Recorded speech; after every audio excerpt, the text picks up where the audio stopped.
Thanks for staying with us. Now, violence against children occurs in homes, families, schools, communities, and other places where children should feel safe. Abuse is in all its form rather, are a daily reality for many children, and only a fraction ever receive help. Now, according to UNICEF, 6 out of every 10 children experience some form of violence. 1 in 4 girls and 10% of boys have been victims of sexual violence. Of the children who have reported violence, fewer than 5 out of 100 received any form of support. And the drivers of violence against children, that's VAC, are rooted in social norms, including around the use of violent discipline. Now, borrowing from our guest, Taiwo Akinlami's word, in his recent publication, every nation which cares about her children do not pay lip service to their safety. They do not hope, they make sure. They do not wish, they will. They do not pitch, they rest their tent around a fit of anger occasioned by a sad occurrence like Sylvester's. They immortalize the occurrence and find closure and justice in institutionalizing prevention as the cure through a tested system. So what changes should we expect from ourselves as individuals and institutions on matters concerning safety for our children, or the safety of our children? Now, please, let us hear what you have to say. Remember, you can join the conversation. Send us an SMS or WhatsApp to 081-803-84663. So I want to just hear a thought or two from Noma and Uti before we bring in Taiwo. Tell me, first of all, so we all know what has happened, right? Should these kinds of cases continue to be at the front burners of our conversations in this country? Because Sylvester is just one out of many.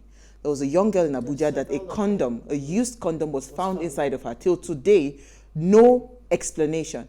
Only yesterday, my own school that I'm always praising, an email surfaced online where they were talking about a girl in 2004 that was sexually molested, and she never found justice. Thankfully, the school has written, they've replied online, and they're saying they're looking into it, because most of the staff that were there at that time, they're all left. But imagine since 2004, imagine the trauma. Up till now that she's writing the story, she's still feeling the pain. That is damage that cannot be quantified. It can't be repaired. Do you understand? Damage, you can't quantify what kinds of, some of this kind of violence, what kind of damage it will do to the person. You see an adult acting crazy, it changes life. You do not know the extent. So let me just hear your thoughts on this, when it comes to school safety, and I'll bring in Taiwo Akinlami.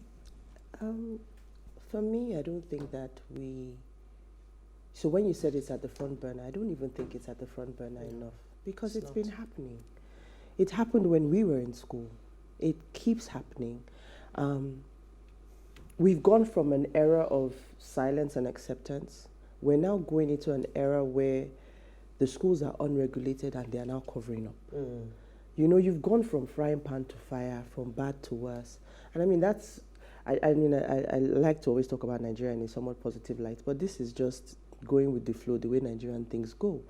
Our schools are now, majority of our schools are, private schools where we are seeing these things happen now, largely unregulated in the way that we would expect.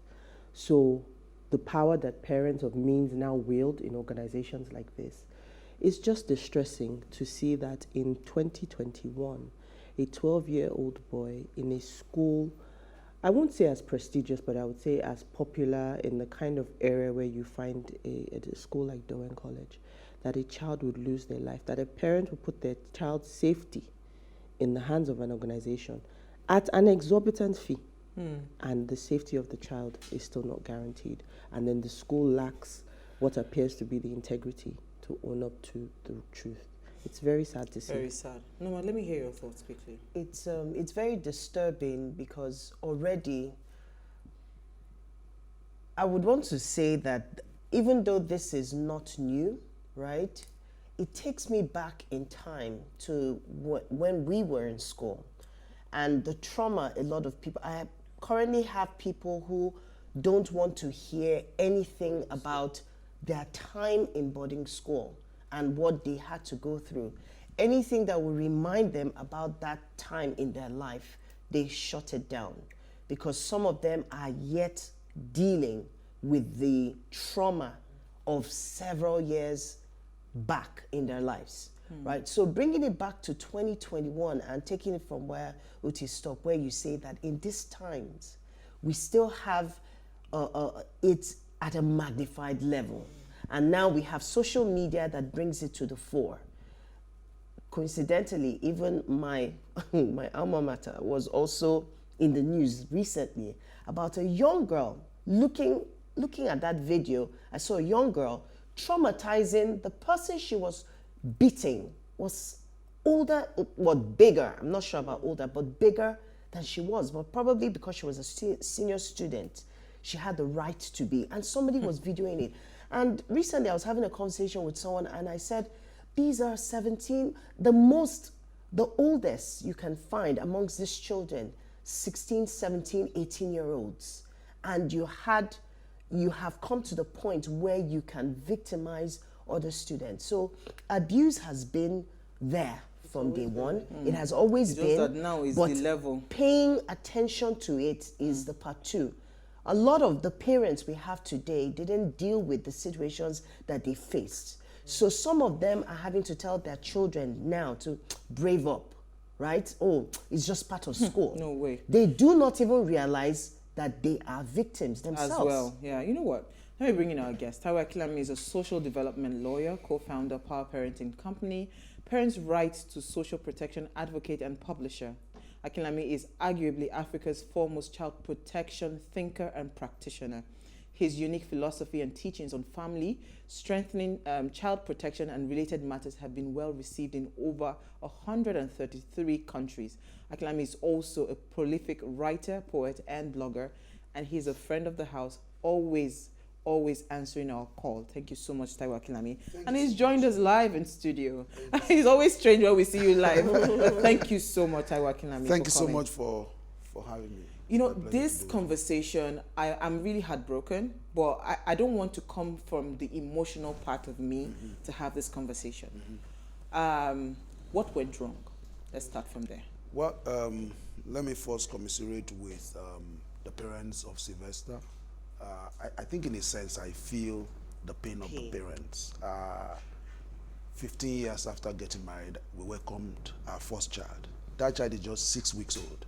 I can tell my emotional attachment to that child. Already. I can tell of the sleepless nights. I can tell of the sacrifices we made during pregnancy and when the child has been born. 6 weeks.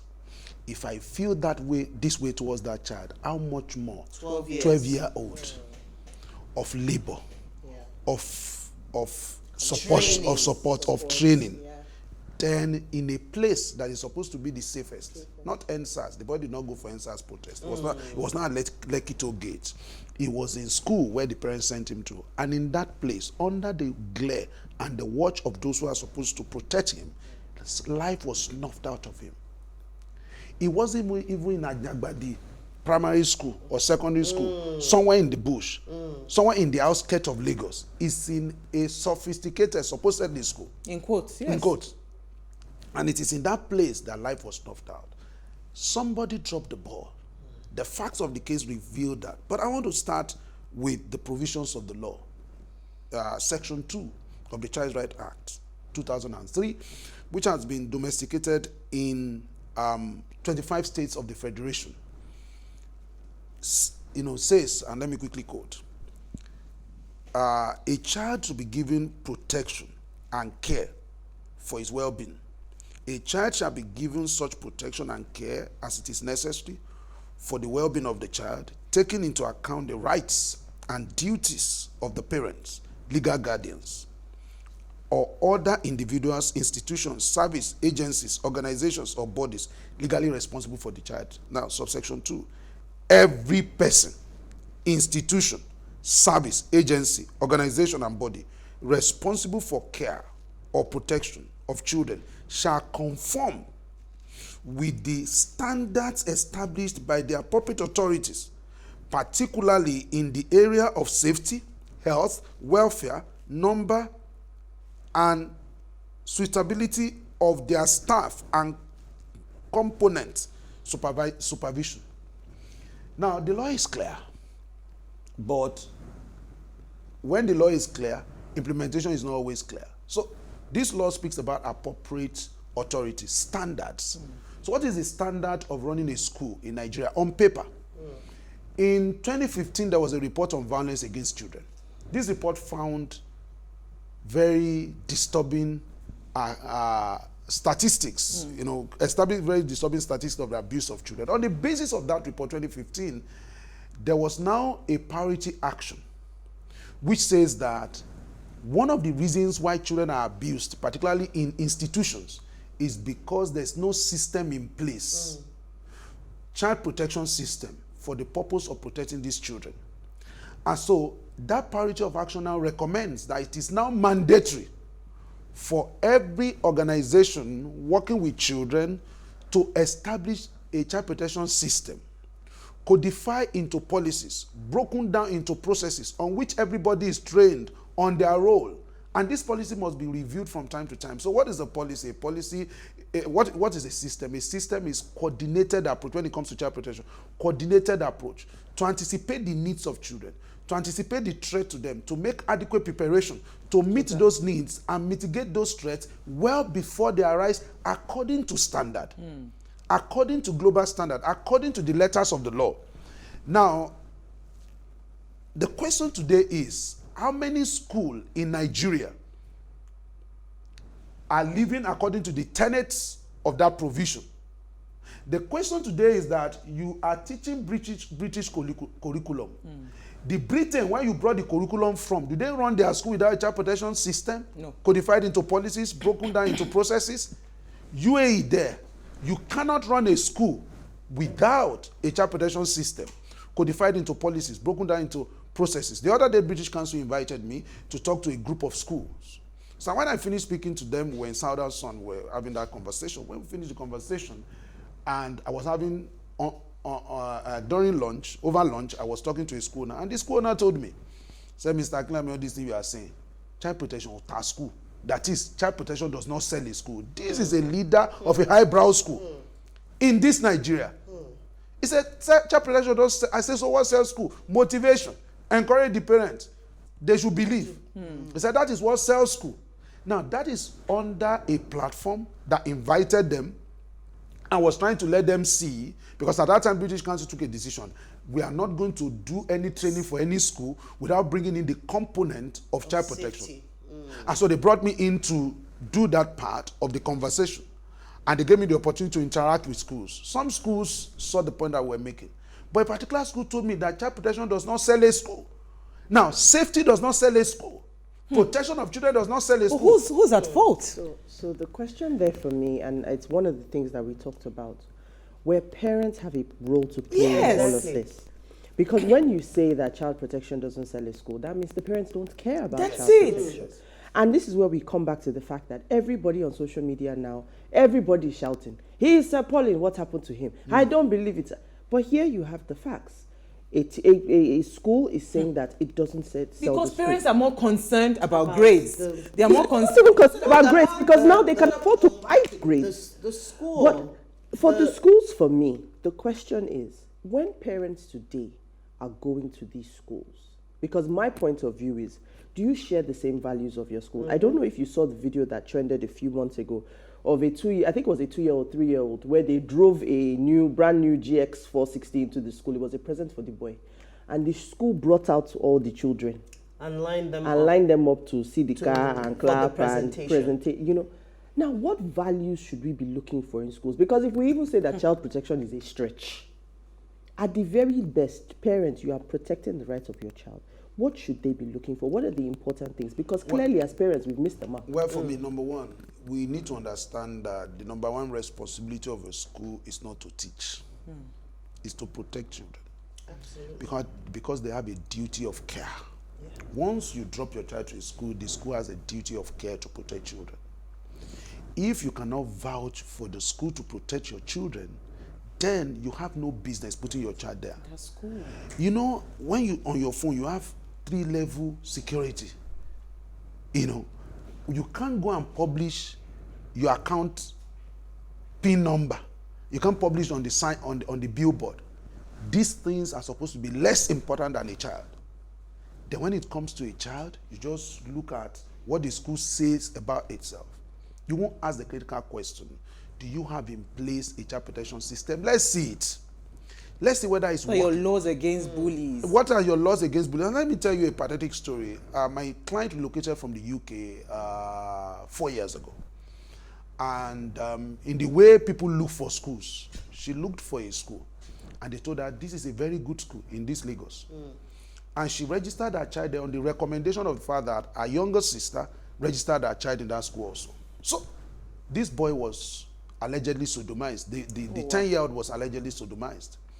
And so we were invited into the matter. So we wrote to the school to say, there's an allegation that our boy was sodomized in your school by 2 seniors. The school did not bless our letter with the courtesy of a reply. So I called the school to say, but you saw our letter. They said they did. So they invited us for a meeting. We showed up at the meeting. And I was in the meeting, my client was in the meeting, and at the end of the day, I asked them, have you spoken to the children that allegedly sodomized our child? They said they've spoken to them, we've called them, they denied it. I said, so you've spoken to the children, but have you spoken to their parents? They said, no, we don't want to escalate. You don't want to escalate, and you have spoken to the children. I said, so I can't be part of this meeting until the parents of those children that has been alleged to have sodomized these children, this our son, whom you have spoken to. You have spoken to the children. Will it make sense to you as a school that it is from the children that the parents will hear that they were questioned for sodomizing a boy? It is an allegation. So the school said, okay, let's come back for the meeting. We went back for the meeting. The school was trying to deny. The stock in trade of schools most of the time is to deny when something happens. Look at Sylvester. You said he was playing football. Let's assume without conceding that he was playing football. When it means he was exercising his right to play. If he was exercising his right to play, a child has the right to play, does not have a right to unsupervised play. Unsupervised play. If you are playing football and the football becomes violent, the referee, even among adults, will stop the match. Yes. Not to talk of children. Which is, so let me round up my story. So I asked them, they were denying, they didn't. I said, okay, well, I just want to ask you a question. Do you have a child protection system codified into policies, broken down into processes on which everybody is trained, including the children and parents? They said they don't have. I said, number 2, do you have an anti-bullying policy that you take the children through? At what point do you involve parents in anti-bullying, in bullying and all of that? They said, we don't have. I said, okay, our case is different. Our case is now that we are not now saying it happened. Our case is that you do not have in place the machinery to prevent it. That is our case now. You could not have prevented it because you don't even have anything. And at the end of the day, the school, refused to be sober. My client also gave up along the line and all of that. But the truth of the matter is this. That shows you. Now, this is not a roadside school. These are highbrow schools. And the matter. The matter is about this impunity. The fact that nothing is going to happen. Yeah. Because Sylvester is not the first child to die in any school. Children have died in highbrow schools. Not today. Let me tell you some pathetic stories of children that have died. I've studied in the last 15 years circumstances under which children have died. A child was asthmatic. Went to a school. Had an attack. They were supposed to give him intravenous injection, right? They called the doctor. The doctor said he was busy somewhere. Gave the phone to a matron who was not medically trained to give that boy an injection. And that boy was injected, the boy died. That happened in Nigeria. Now, everything I'm saying to you, I know the people it happened to. Look at the case of a child who was not a member of the swimming club of a school. Wasn't a member of the swimming club. He found his way into the bus to go and swim. They got there, the lifeguard of the hotel where they normally swim was not on ground. These are findings from inquiries that have been carried out. They got there, the lifeguard was not there, those children were still swimming. Then the person who took them there strode away. Then another child who was trying to find a swimming goggle swam to 8 feet because the child knew how to swim and found this child under the water, gasping for breath. The first call for help was not heeded, which means the guy there who took them there was not there. And so at the end of the day, this boy was rushed to the hospital, he died. A school is established in a place, highbrow school. The hospital of first respondent was 1 hour, 30 minutes away. When there's traffic, when there's no traffic, 1 hour, 15 minutes away. So a child was playing in school, and in the night hit his forehead on the bunk of a bed, and on the edge, and the boy started bleeding. It is sad to note that nobody within the school system could stop the blood. They put the poor boy inside the car and began to drive him 1 hour or thereabout. Of course, he got to the hospital and pronounced dead. All these things that I'm telling you, coroner inquiries have been carried out to establish this case. Look at the Abuja case of a child whose parents found condom in. Until today, nothing has been done. So the problem today is not that children do die in school. It is the fact that they die in vain. They die in vain. We make noise. We forget about it after a while. And we cannot continue like this. And that's why I'm saying that government is culpable. You know, because you see, what role does government play in education? Government owns schools, right? And government also play regulatory role. But today, government has failed in providing school, providing education. 13.5 million children are out of school. They are increasing by the day, right? And so a government that cannot run school and provide education, are they the one that will regulate schools? Where I come from, if somebody does not take, if they say in my dialect, a man's father dies, a man's mother dies, he went to put the mother in the bush, did not give the mother befitting burial. On your own deathbed, you now told him that, please, so when I die, please give me, this person is not even your son. To his own mother, he didn't give the mother any kind of burial. On your own deathbed, you now say, please, so you are my hope, give me. It's not going to happen.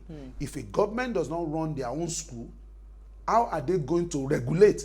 Those who come to equity must come with clean hands. Even the schools that government have, you can see the gory pictures, bizarre pictures that you see of the circumstances under which children are They bled. even have those policies, those safety policies. Not But you know what, let me policy. take a break. Let's just go on a very short break. When we come back from the break, it's very short, we'll be right back. Stay with us.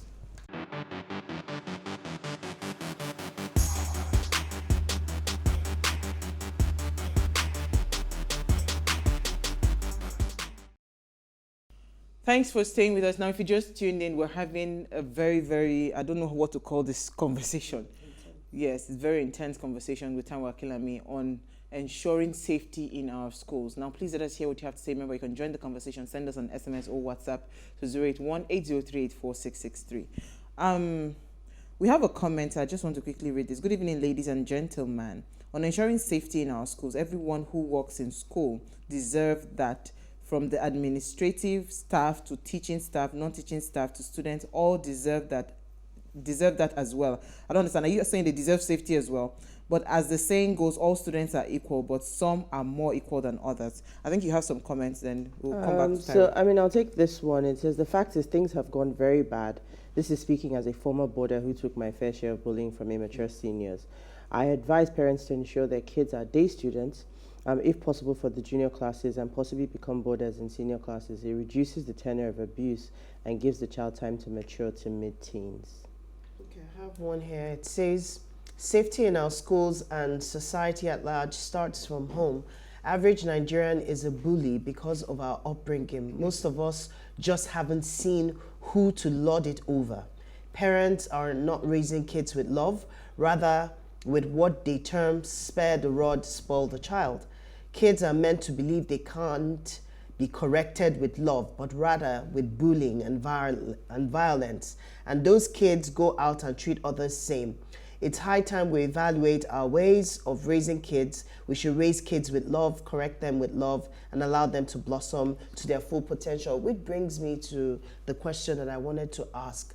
Parents, how intentional can they become in being able to help their children? As in, this is a menace, right? And for me, I totally agree that it begins from the home. There are three places that you experience you experience life and become who you are, and that is from upbringing, from the environment that raised you, and the emotional experiences that you go through.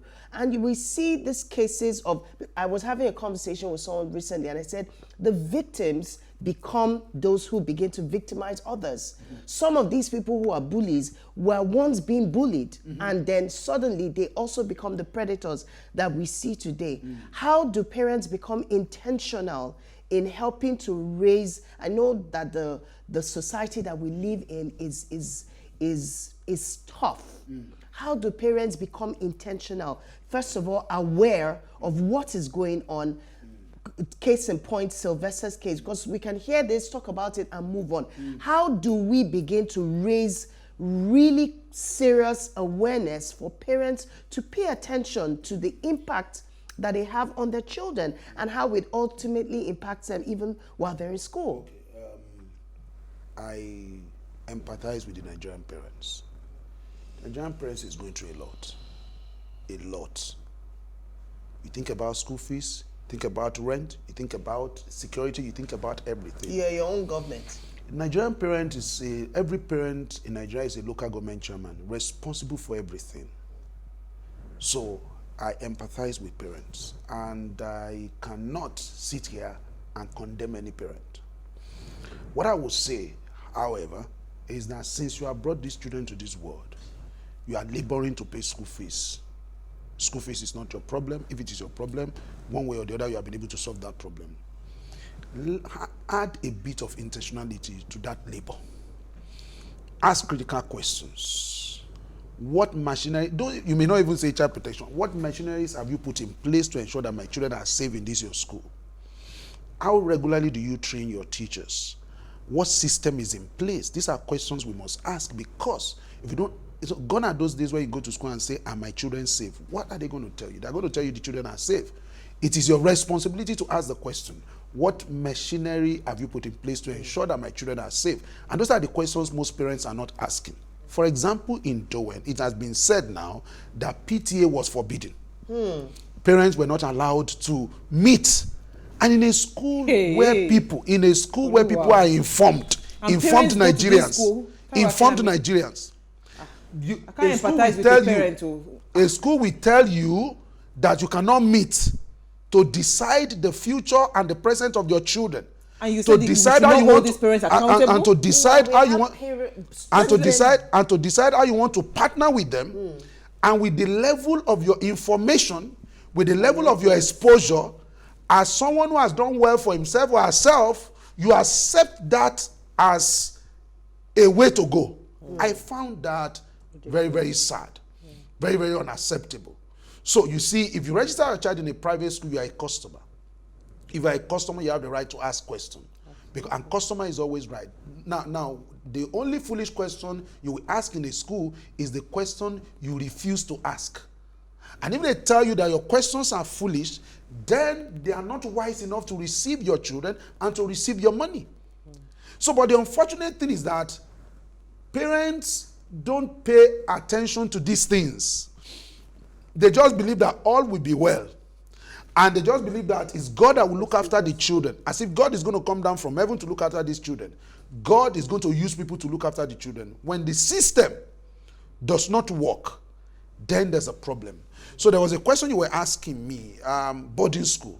You see, the whole idea of boarding school started from parents who share certain values, who were looking for how to validate these values, who found people who represent those same values and send their children there to experience those value systems, so that the children can see that these things that are being said in our home is not unique in the sense that it's general, it's something that is noble. Other people are practicing it.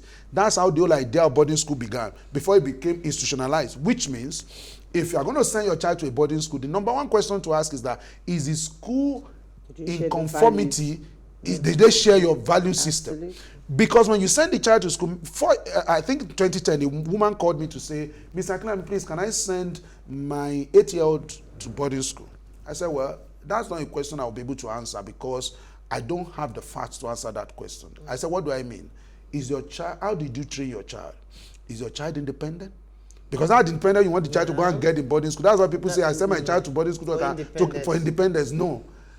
The child in boarding school has to be independent and what do you call independence? That he can wake up, he can go and wash clothes. That's not independence. That's not independent. That's routine. Yeah. That's home chores. If you can't get your children to do home chores at home and you're not sending them to boarding school to achieve that, it's not going to work. Yeah. So, is this child independent? Is the child a representative of the value system of your family? Can this child speak for himself or speak for herself? Can he stand up for himself or stand up for herself? Now, the school you are sending the child to, does the school have a child protection system, codified into policy, broken down into process? I said, madam, those are the questions you are going to ask. But bizarre things have happened where a child was being sexually molested, sodomized in a school, went to meet the school chaplain. The school chaplain just prayed for him. The eyes will not see you again. I'm telling you true life stories. The eyes will not see you again. It will dwell with you. And of a truth, for close to 1 month, these boys did not come up. So the chaplain called him. Did they come? He said, "They come." You see, our God is good. And so they came again. At this time, you know what the boy did? The boy said, "I want to call my mom. I really want to call my mom." Called the mom. That was the day the mom went to pick him up. A boy was brought to me, registered in a school outside Lagos, eyebrow school. He did 1 term. Second term, he told the parents he wasn't going. They said, "You must go. You must go. Do you know how much we have paid? Do you know how people labor to get into that school?" So when they drove into the school, the boy told the mom, 12-year-old boy, he said, "Mom, once you drop me here now, you're not going to see me again. You're not going to see me again. I'm going to run away." Then the mom called the dad, "Come and hear what your son is saying." Then the dad asked them to bring him home. Then they brought the boy to me. When you bring a child to me, I'm interested in the root cause of the problem. There's a reason why the boy is thinking. This is a boy who went to that place joyfully 3 months ago. He doesn't want to and came back home and said he wasn't going to go. The boy said for 3 months, he was sleeping with his eyes opened because seniors were trying to sodomize him. He prayed. He did everything he knew how to do to escape that 3 months. And because my parents would not listen to me as to what my issues are, they wanted to take me back to that school. I've run out of options, as a matter of fact. When I go back there, they are just going to sodomize me this time. And that's how, the mother knelt down in my office and said, "Father," I said, "Look, you didn't need a consultant. You didn't need an external. Listen to this boy." And that is where I'd like to come in, because when we started to see the stories unfold, there was a very disturbing story about Sylvester's sister and the experience that she had, which they were asking him certain questions about her, to which the father said they pulled the sister out of the school. But you left him in the school. What could possibly be the justification for that? I mean, we don't know. Because again, sometimes we feel that because he's a boy. It just comes to speak to this issue. And this is where we were having a conversation about this yesterday, and I said, I'm sorry. A child's life has been lost. But parents, we have a task to do. And I want to even step a bit further back. In this country, we treat childbirth like a right. There's no intentionality to having children, to parenting. We just think that the trajectory of life is you marry, school, you get married, you have children. And people just throw out children into the world. They've been raised like that. So when you made that statement that you said God raises children, that is the mindset that we have. And for me, that is part of the problem. Because when you don't think to how your child be protected, when you don't think to whether your child shares, your child's school shares your same values, it is a real problem. I don't know how people cope. Honestly. Because today, people just have children and you see... No intentionality. Let's take the parents of the accused. There's no accountability. Nothing. They claim the children have been flown out of the country, which means that there's an endorsement. My child can do these things. And you see it in children today. Parents don't tell their children no. Once there's influence, there's affluence. My child doesn't speak my language, we speak English. And we say it with pride. And all these things we see today, bullying is not new. But like I said, it is getting to a point of excess. Where now, like you said, schools are no longer even willing to confront the parents. But I want to say that though, I like what is happening now. Because, I mean, just today, my son actually did something in school. I told you he had a cut that they had to stitch. I told them to give him injections and all. They called today. This thing happened like maybe a month ago. They just called today to explain again. Wow. So because everybody Everybody's on alert. Everybody's on alert. Yeah. Because you see why I say that But me. this is the question. For me, how long is that alert going to be? No, that's where I'm coming, Taiwo Akinlami, and that's why I'm worried. I am worried that there are still parents that are happy going to Dowen College, for instance. The school where the used condom was found in her private part. Parents still have children there, and that's why I'm afraid and I'm worried, and that's why I say that I will never exonerate a parent. Yes, you can empathize with us as parents, but we are the problem of this. Why these things continue? Okay, because if parents come together, I have withdrawn my child from a school before, not because they did anything to my child. I saw what they did to another person's child. I have sacked a nanny before, a housekeeper, because of my neighbor's child. Because I didn't want anything to happen to my neighbor's child. Not that the boy did anything to me. He was going to go and be dating the girlfriend. I said, no, by the time you start, and she had girls. I thought about so many things. But how many people are considerate? But this is the point I want to make to you.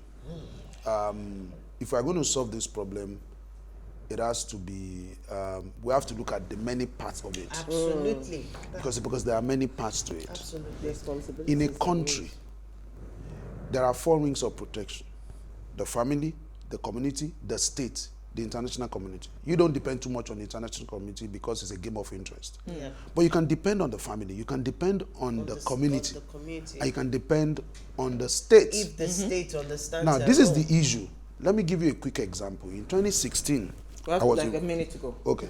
In 2016, I was invited by the Lagos State. Okay, don't let me go into the story because we won't have time. So for me, what I'm going to say is this. Government must play its role. Family must play their role. The state, that's the state, government must, and community must play their role. What I'm saying to you is this today, as a way of concluding. If you register your child in a school, or you take your child to a resource center or a recreation center and all of that, and you do not ask the question, you don't have in place child protection policy. You see, the law is clear. Section 2 of the Child Right Act is clear. If they don't have those standards in place, they are a potential crime scene. They are a potential crime scene. When you register your child there, you are an accomplice. Somebody asked me this afternoon, are you saying that parents who did not ask questions and put our child there? I said, the child is an accomplice. It's when we begin to prosecute people, when you know that this thing that you are doing, because you can't put your child in front of a trailer and the government will say you should go free. If you do not do your own investigation, you are registering your child in a crime scene. You are running a crime scene, you are supporting a crime scene, and crime must happen on a crime scene. And so we are surprised that crimes are happening in a crime scene, because when you create the enabling environment for crime must happen. And so that is why it is fundamental today. I call on parents, engage schools. Engage schools. Ask them critical questions. Let them understand that, and you are not going to rest until you get a response to your question. When they are too tired for your question, they are too tired to take your child on. They are too tired to collect your money and all of that. But ultimately, the state is the father of everybody. The state must ensure. It's not enough to close down Dowen. I know what they will be doing is to try to press button, ask questions here and there. But as you have locked down Dowen now, what are the circumstances what are the conditions for reopening? Absolutely. Let's quickly take some comments. So I'll take this very quickly. Good evening. If Nigeria was interested in child safety, there would be no kids hawking or selling on the streets trying to survive. A lot of children are out of school and are breadwinners in the home. Who guarantees their safety, and why and when they are taking on adult roles? Let's face facts. We are apathetic. We shout out when something happens. Give us another headline news and we move on. We have a second one from Benson who says, greetings, waste team. Impunity is the word, and this is gravely propelled by the supervising organ, the government authorities. Sadly, all they care about is how they are settled. This gives room for schools to do as they like. After all, they have settled. The act is replicated in all government-supervised systems, and that's from Benson. Ladies, just to advise the young parents, please, when your children complain about their school, make it a point of duty to change them from the school immediately. This is from Roslyn. But thank you so much, Taiwo Akinlami. We've actually run out of time. Thank you, Norma. Thank you. We're going to keep talking about this. It's not going to. We don't stop All right, so before we go, do ensure you follow us on Instagram. It's at Wayshow Africa. You can drop a comment, and most importantly, we have started a giveaway to say thank you to you for believing in the Ways brand. So do well to follow us now. It's at Wayshow Africa. If you missed today's quote, here it is again. Carefulness costs you nothing. Carelessness may cost you your life. We have seen in this case, it has actually cost somebody a life. So we are not going to be live from tomorrow all the way to Friday, but we'll come back live on Monday at 8 p.m. as we'll bring you another great conversation. Enjoy.